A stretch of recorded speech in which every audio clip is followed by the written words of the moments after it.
Oi, tudo bem por aí? Hoje o tema da nossa aula é bem importante.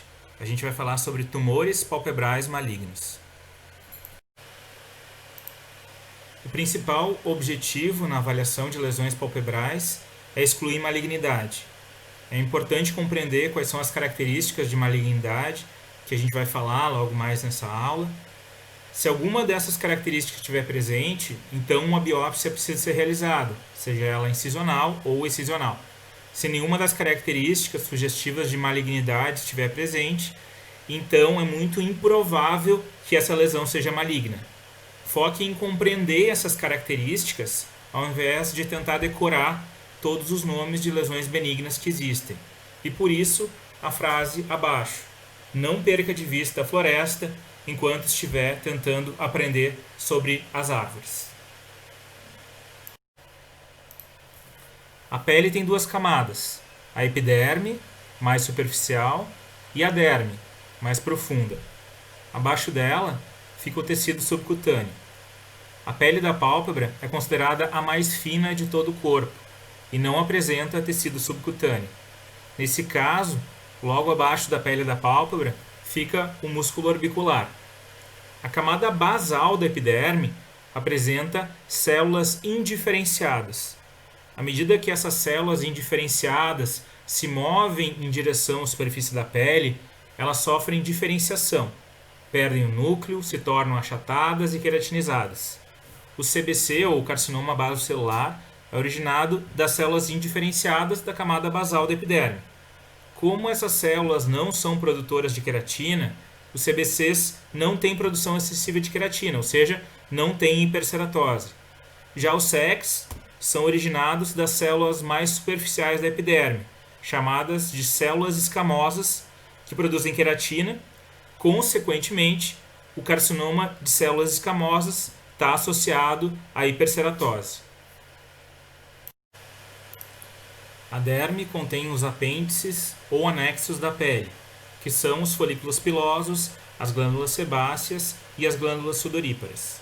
Os folículos pilosos incluem os cílios, os pelos do supercílio e os pelos velo, do inglês vellus hair, que são pelos finos, curtos, pouco pigmentados, que cobrem a pele, mostrados na imagem do lado. As glândulas sebáceas incluem as glândulas de meibômios, as gisais, a carúncula e pequenas glândulas sebáceas associadas aos pelos do supercílio e pelos velos. As glândulas sudoríparas podem ser écrinas ou apócrinas. O mais importante nesse slide é que cada anexo pode produzir proliferações celulares sólidas ou císticas. Por exemplo, o cisto mais comum da área periocular é o hidrocistoma, uma lesão benigna que se origina de glândulas sudoríparas apócrinas da margem da pálpebra. Considerando que o nosso objetivo principal é excluir malignidade, esse slide é o mais importante da aula. Ele mostra as características das lesões malignas de pele. Nem todas elas estão presentes em cada tumor, mas quando uma ou mais estiverem presentes, então será necessário uma biópsia. Ulceração é comumente vista em tumores malignos da epiderme, como o SEC e o CBC. As lesões malignas crescem muito rápido, mais rápido do que o suprimento sanguíneo delas. Isso gera áreas de ulceração central. Além da ulceração, que frequentemente vem acompanhada de sangramento, as lesões malignas não costumam ser dolorosas. Elas, inclusive, têm diminuição da sensibilidade local. De maneira geral, os tumores malignos tendem a ser endurecidos, e daí a importância da palpação durante o exame oftalmológico. Outra característica das lesões malignas é que elas são compostas por populações de células que crescem em diferentes taxas. Esse padrão de crescimento variável cria lesões com margens irregulares e formatos assimétricos, ou, como costuma ser dito, as lesões malignas têm margens recortadas, diferentemente das lesões benignas, em que as margens são suaves, são regulares. Os tumores malignos também podem destruir a arquitetura normal da margem palpebral, incluindo a perda de cílios. Bordas peroladas e telangiectasias são característicos, são marcas registradas do CBC. Os fatores de risco para lesões malignas das pálpebras e de pele de maneira geral são história prévia de câncer de pele, e daí a importância de sempre examinar o paciente como um todo, na busca de lesões semelhantes. Na nossa especialidade, o foco é a região periocular, mas se reconhecermos uma lesão como suspeita em outra área do corpo, é nossa obrigação encaminhar o paciente para a avaliação dermatológica.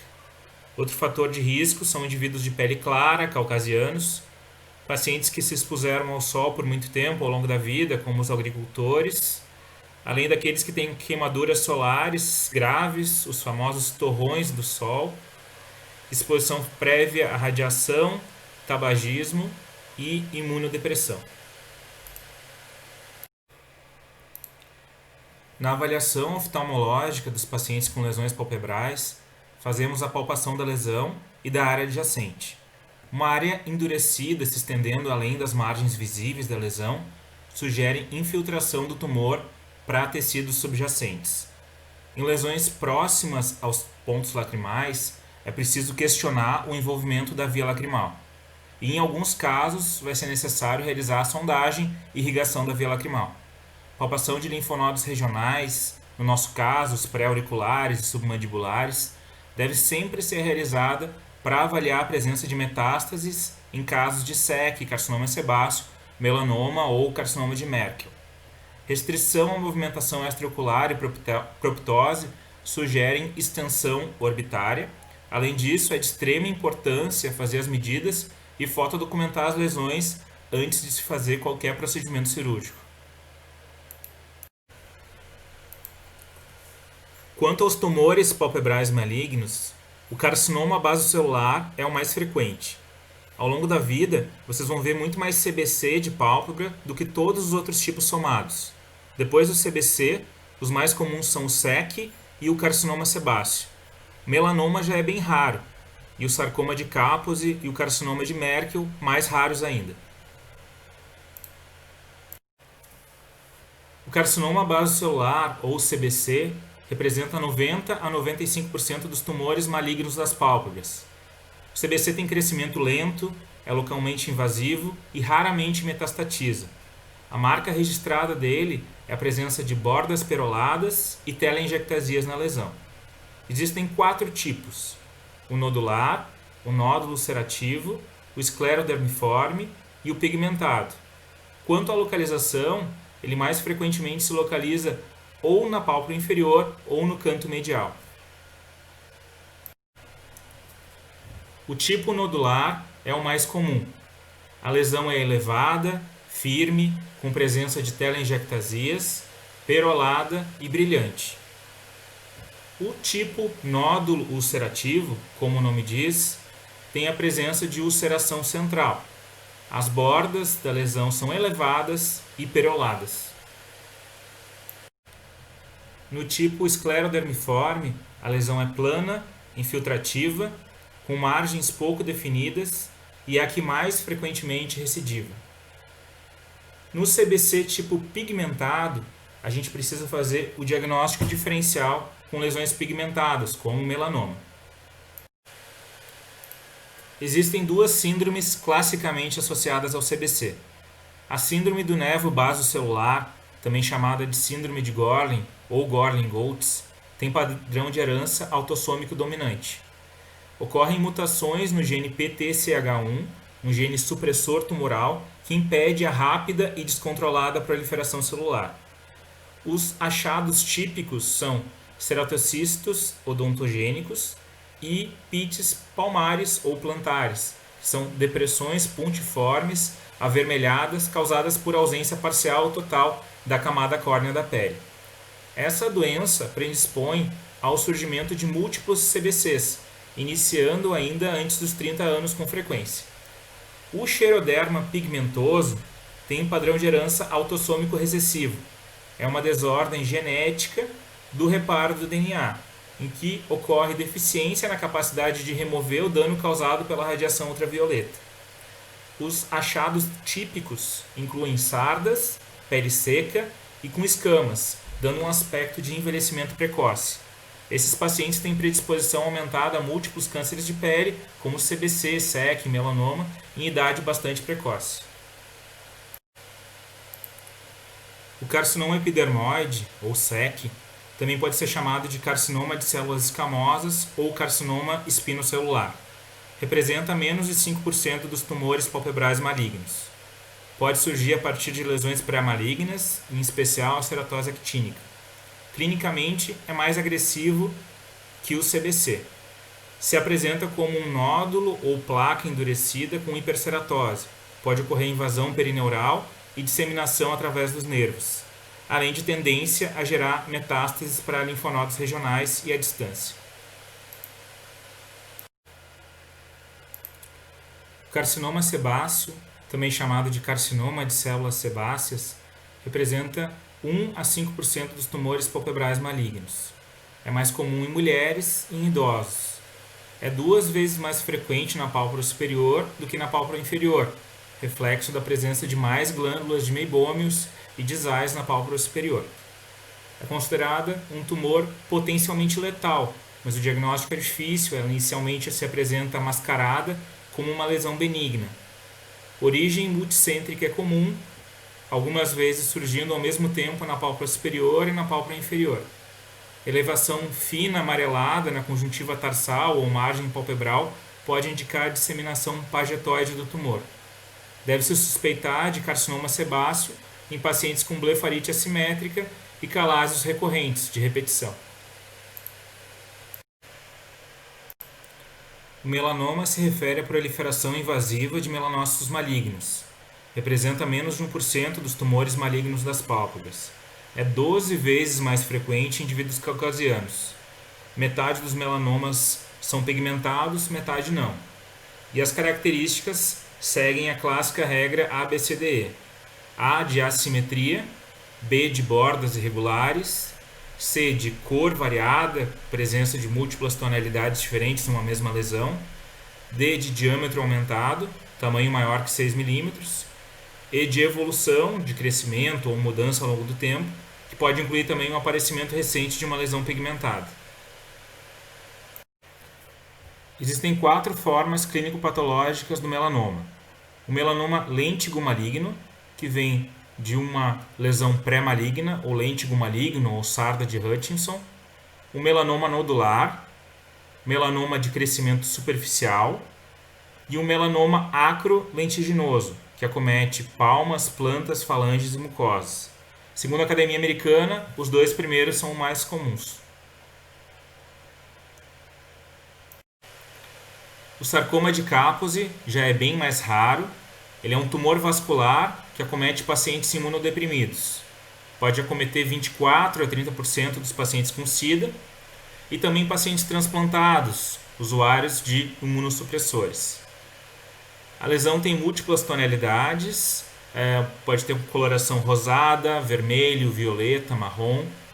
Pode se resolver espontaneamente com o tratamento do HIV, com o uso de antirretrovirais, mas em outros casos pode ser necessário tratamentos alternativos, como crioterapia, excisão cirúrgica, radiação ou ainda injeção intralesional de agentes quimioterápicos. O carcinoma de células de Merkel também é bastante raro. Células de Merkel são parte da população de células dendríticas neuroendócrinas e atuam como mediador na sensação de toque. A frequência do carcinoma de células de Merkel é igual em homens e mulheres, comete mais idosos e geralmente na pálpebra superior. Ele se apresenta como nódulos eritematosos não dolorosos, tem crescimento rápido, é altamente maligno, recorre em 1/3 dos casos, pode ter disseminação linfática, 50% deles apresentam metástase no momento do diagnóstico e tem geralmente um prognóstico muito ruim, mortalidade de 50% dentro de 5 anos. Quanto às técnicas de biópsia palpebral, eu peguei essa imagem do livro da Academia Americana para ilustrar melhor. A biópsia pode ser incisional, em que apenas parte da lesão é removida, visando retirar uma amostra para fins diagnósticos. O melhor lugar da biópsia incisional é na periferia da lesão, para facilitar a interpretação do patologista. O centro da lesão não deve ser retirado, principalmente se tiver ulceração na área central, porque pode parecer só tecido necrótico. Pode ser usada como um procedimento confirmatório quando a lesão que se suspeita de malignidade envolve a margem da pálpebra ou o canto medial, ou quando a lesão é especialmente grande. A biópsia excisional, em que a lesão é removida por inteiro, é indicada quando as lesões são pequenas e não envolvem a margem palpebral, ou quando as lesões da margem palpebral estão longe do canto lateral ou do ponto lacrimal. A biópsia cantal lateral, letra B, nada mais é do que uma biópsia excisional do canto lateral. Quando se trata de lesões próximas à margem palpebral, pode ser feita uma ressecção em cunha de espessura total ou pentágono, como na letra D, ou ainda um shave da lesão, como na letra E, usando uma lâmina de bisturi 15. O diagnóstico mais acurado de uma lesão palpebral maligna é feito quando se tem uma amostra adequada, uma amostra ideal, quando se trata de uma biópsia incisional. Essa amostra deve ser representativa da lesão clinicamente evidente. E é sempre importante a gente avisar o patologista da nossa suspeita clínica. A amostra deve ser grande o suficiente para o processamento histológico pelo patologista, não deve ser excessivamente traumatizada, cauterizada ou esmagada e deve conter tecido normal na margem para mostrar a área transicional entre a lesão e a área normal. A remoção cirúrgica da lesão deve ser feita com margens seguras. Quando a lesão for nodular, bem delimitada, pode-se retirar com margens de 1-2 mm. Já uma lesão infiltrativa precisa de margem de segurança maior, de 3-4 mm pelo menos. A ferida operatória deve ser orientada verticalmente, como na imagem, para que o fechamento evite uma tração vertical que possa gerar ectrópio ou retração palpebral. Quando disponível, enviar a lesão para o exame de congelação logo após a exérese, para que o patologista analise as margens e verifique se existe ou não comprometimento. Se as margens forem negativas, o patologista comunica o cirurgião e então a reconstrução pode ser feita. Se as margens forem positivas, então o cirurgião deve retirar mais tecido da região comprometida antes de reconstruir. A técnica micrográfica de Mohs é mais complexa, exige um treinamento maior, é feita por um dermatologista especialista nessa área, um dermatopatologista, e tem a vantagem de retirar menos tecido com menor chance da lesão. O tecido é removido em finas camadas e avaliado de forma tridimensional. Se com a congelação existe uma chance de 90% de se retirar completamente a lesão, com a técnica de Mohs essa porcentagem é maior, é de 99%. Invasão orbitária pode ocorrer em casos tratados inadequadamente, num primeiro momento, e nesses casos é frequente a necessidade de se realizar exentração. No tratamento do melanoma, a excisão cirúrgica deve ser feita com margens amplas, de 1 cm. A dissecção de linfonodo ou biópsia de linfonodo sentinela deve ser feita se existe evidência microscópica de envolvimento linfático ou vascular, ou se o Breslow for maior do que 1 mm de espessura. Crioterapia é uma opção apenas para melanomas de conjuntiva, já para os de pálpebra não deve ser feito.